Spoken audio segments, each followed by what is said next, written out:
Welcome to Worldview Matters, discussing controversial issues, discerning current events, defending biblical Christianity. No topic off limits. And now, here's your host, David Fiorazzo. Hello, friends, family in Christ. Well, this is the week we are kicking things off in our brand new studio. And this set is amazing, as you can see behind me. That's massive LED wall. It's pretty warm, by the way, on my back. But I want to show you, before I bring in John Haller, today's guest, I want to show you some pictures of 8 and 10 years ago, roughly, when we used to do it in a little office space we made into a makeshift studio. There we go. If you can see what's behind me, just a basic little screen. And now those are the computers, and that's what they used to control things back then. Then we added a few more screens. So it started growing a little bit. And there we go. That was 8 years ago, my goodness. And now I want to bring it back here, Jeff. And if you can just pan a little bit, quickly, you can just give everybody an idea of what we're sitting in now, or what I'm doing. This is just amazing to me. And this has been years in the making, by the way, the studio space. 5 cameras. Jeff, how many LED walls do we have and screens in here? 3 major walls, and there's 1, 2, 3, 4, 5 screens, 5 cameras. Anyway, let's bring in our guest, John Haller. He's back with us. We're going to go around the world and cover as much as we can in the short time we have. Brother, thanks for your time today. I'm going to come back up there, and I'm going to I'll bring the wings and soda for the Super Bowl watch party. Oh, that's funny. Why, you think Packers and Bengals will be in the Super Bowl? Or? No, I'm not a Bengals fan. I'm a Steelers fan, actually. Okay. The Immaculate Reception and all of that was in my formative years as a Steeler fan. And but I don't know that either one of them are going to make it, especially since we had that Packer cast off trying to be the quarterback for the Steelers this year. Yeah, so. We'll see. It'll be an interesting year. But we would, by the way, we would love to have you in studio. We'll have to do a couple episodes live. It would be fun. This place is amazing. What we just showed didn't do it justice. But John, let's talk about something very serious, and that would be we can simply call it Jew hatred. Some people call it anti-Semitism. Again, I think a lot of people in America, or North America, maybe let's just say America, were surprised and even shocked by the levels of anti-Semitism that were revealed after October 7, 2 years ago, particularly on college campuses. It has infested and infected American media, universities, Hollywood, corporations, and education, and here we are.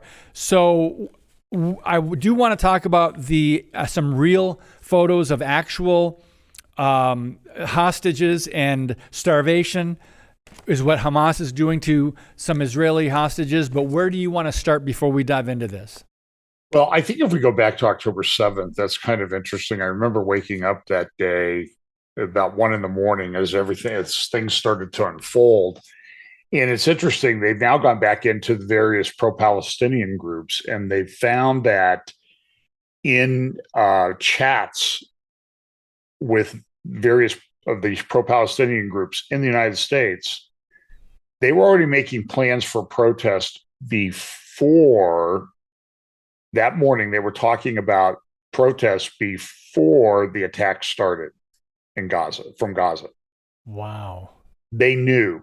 And it's interesting. I was researching this yesterday. I was not able to come to any conclusions, but how long did it take for them to come up with the narrative of genocide, that what's going on in Gaza is a genocide? Now, we usually think in terms of what does the word actually mean. First of all, this does not meet the definition of genocide under any of the conventions. But what do? They go to the ICC, the International Criminal Court. They go with that lunatic lady, Francesca Albanese, the Italian lady, who's the UN Human Rights Council or whatever, special rapporteur on Gaza. And she's just an absolute hater of Jews.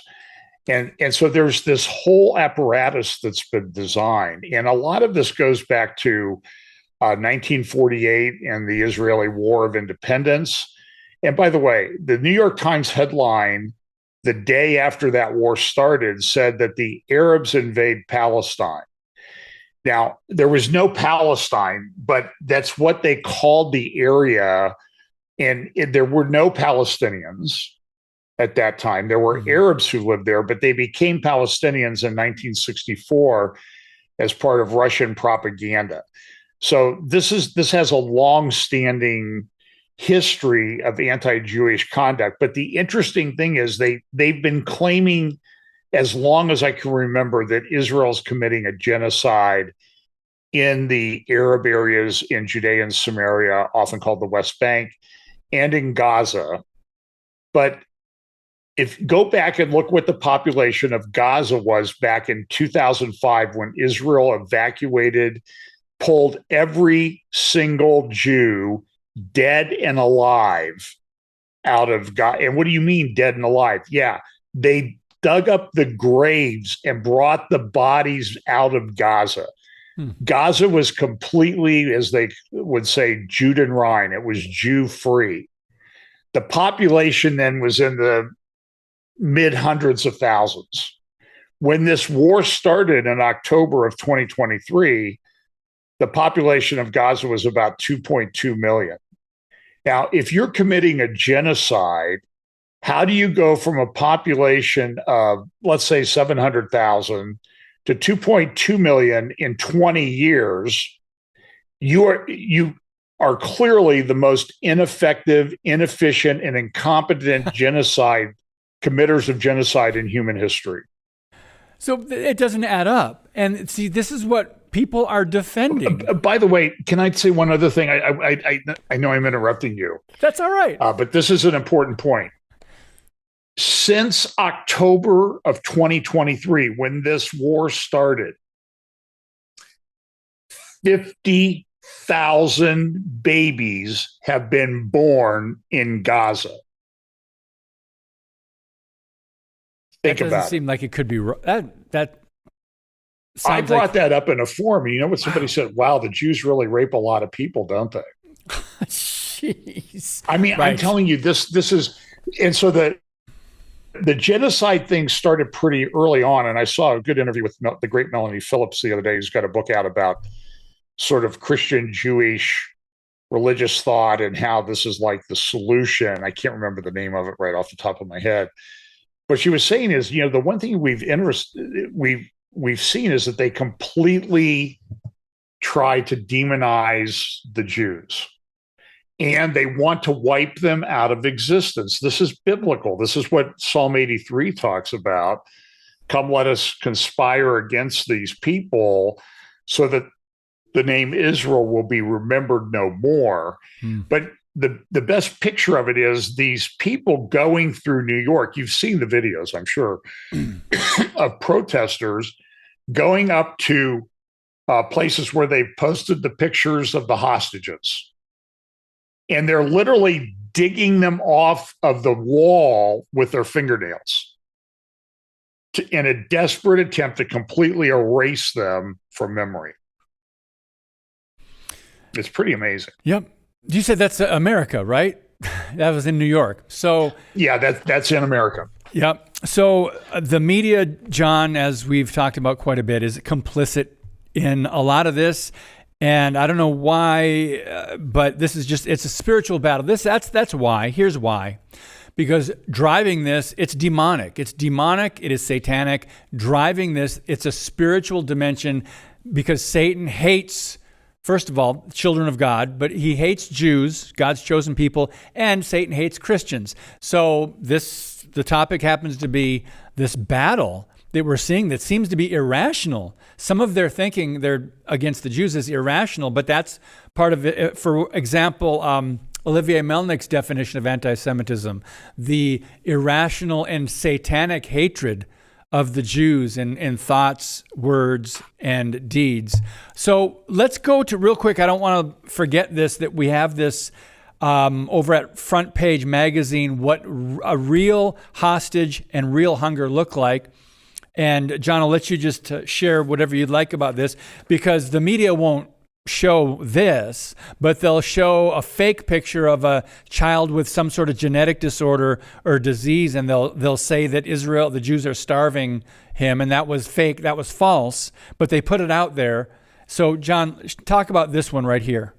Yeah, so I will confess that I subscribe to the New York Times. I sort of follow the Cal Thomas approach.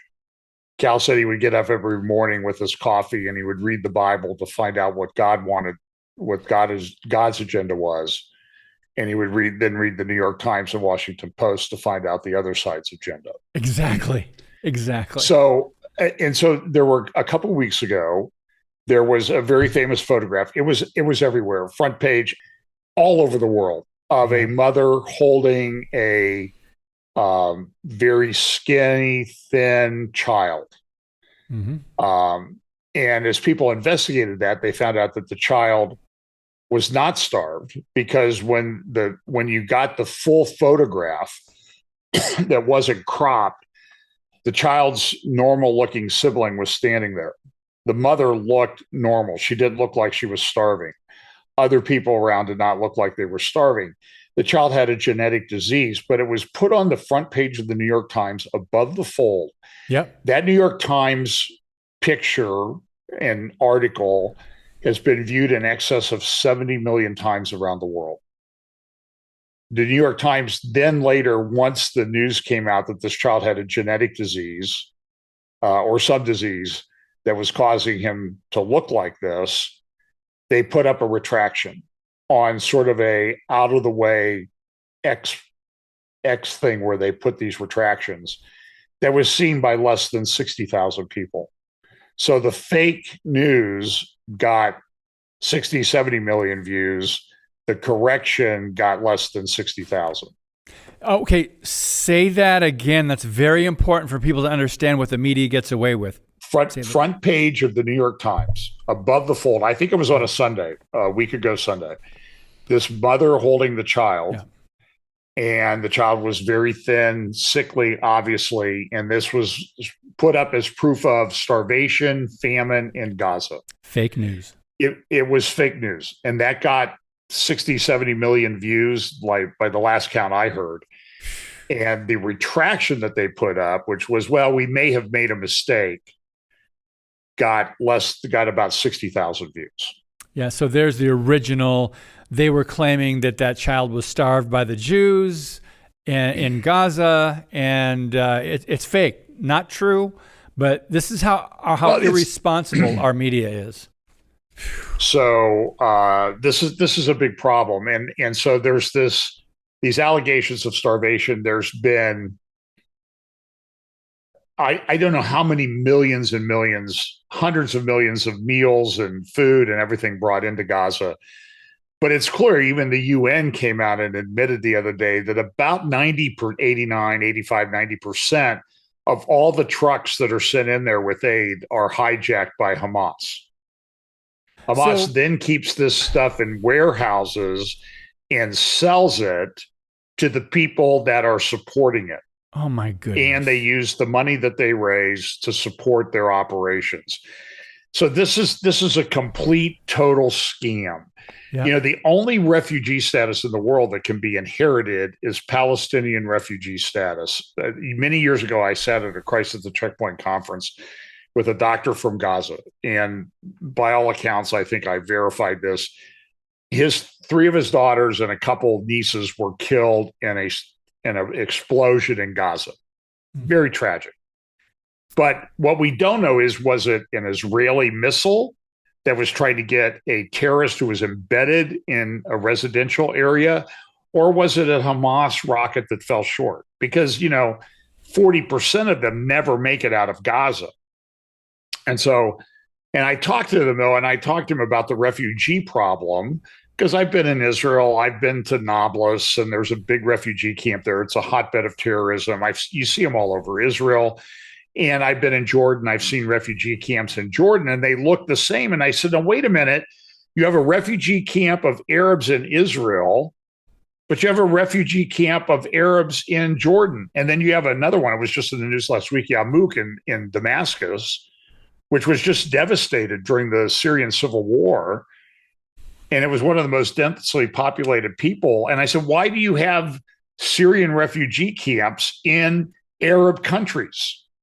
And his response was, because of the occupation. And I'm like, Israel's not occupying anything except a big space in your mind.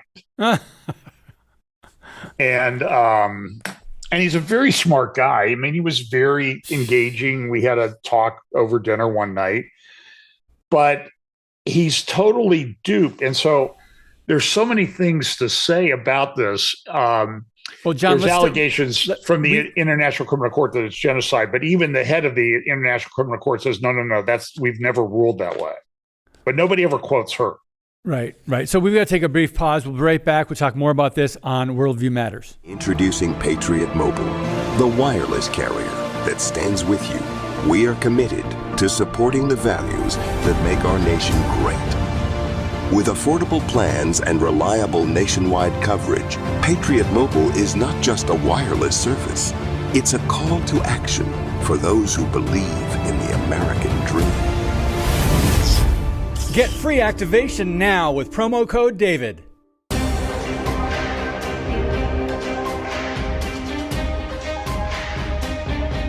Okay, I didn't want to gloss over that first article we brought up from Front Page Magazine. So, Jeff, if you could please bring that back up and show this story. It says he may not still be alive. That's the subheading there. This is an actual hostage. This is an Israeli being held in these horrific conditions, and he's crossing off days on a makeshift calendar. John, speak to this for a moment, and then we'll go to the next one.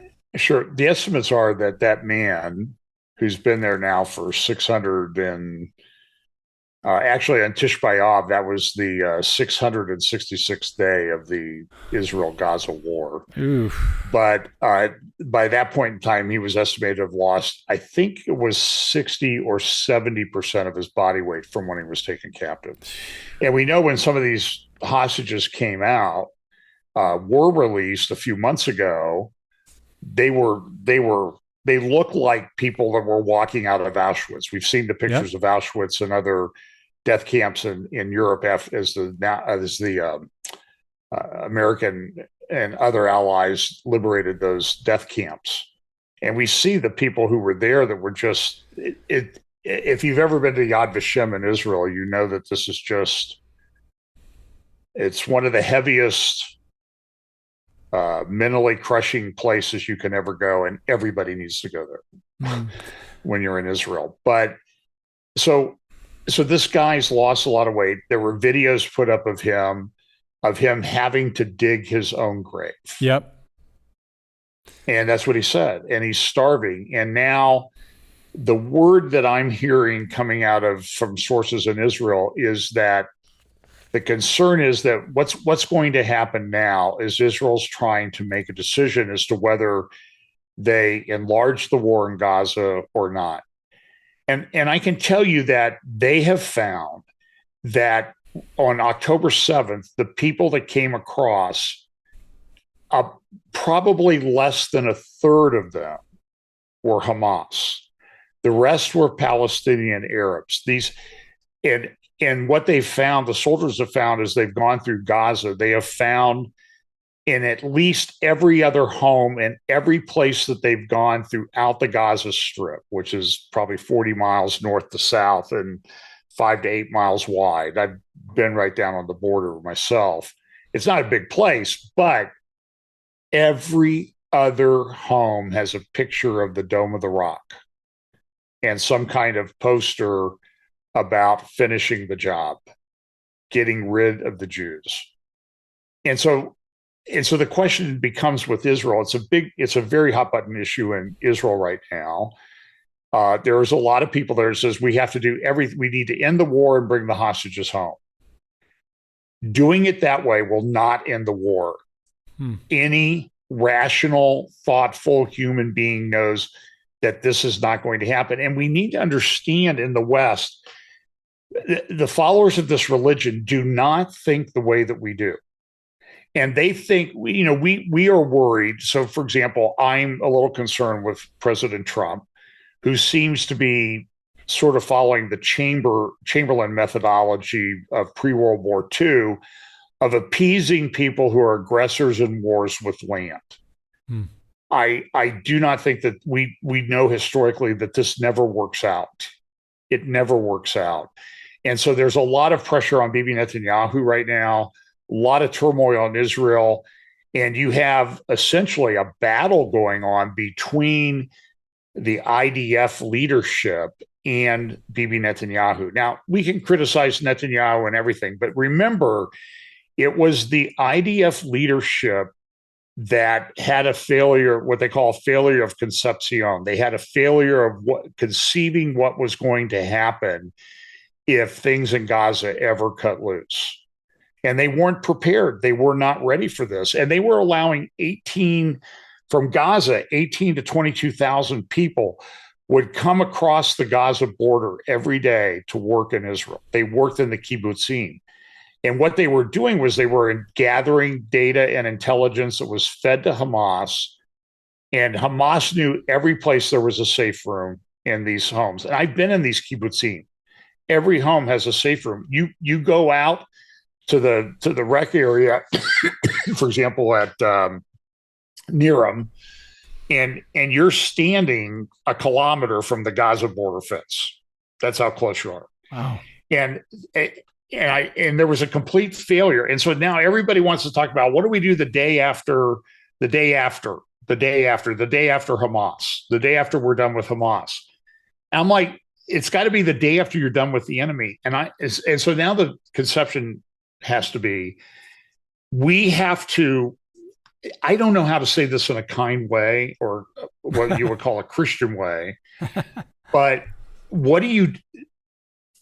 maybe it's time to end the hostages' suffering. I mean, look at that man in that picture in that article that you put up. Yeah. That man is suffering. He's being tortured. They're talking about they get a small moldy piece of pita bread every other day. Yeah. They don't get water every day. They are allowed to bathe every 3 months in dirty water. They're collecting their own urine to bathe in.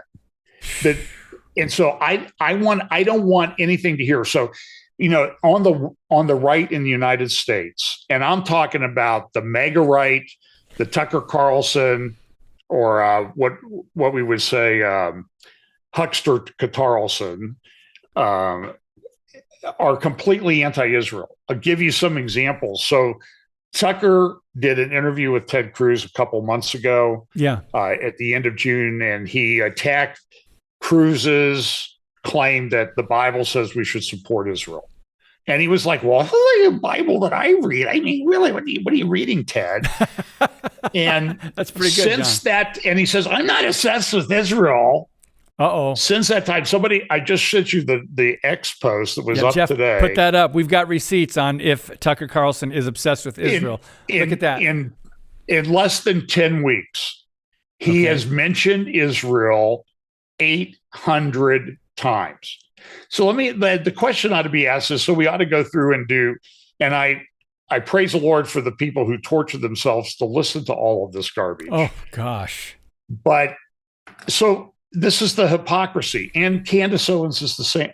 Yeah. Candace has been going off on these anti-Jew, anti-Israel rants that are just unbelievable. I think the kind thing would be to say that she's doing it for the money. But so, John, I think maybe she's totally lost her mind. Tucker in his programs, 58 programs in his new platform, 34 of them have had anti-Israel content.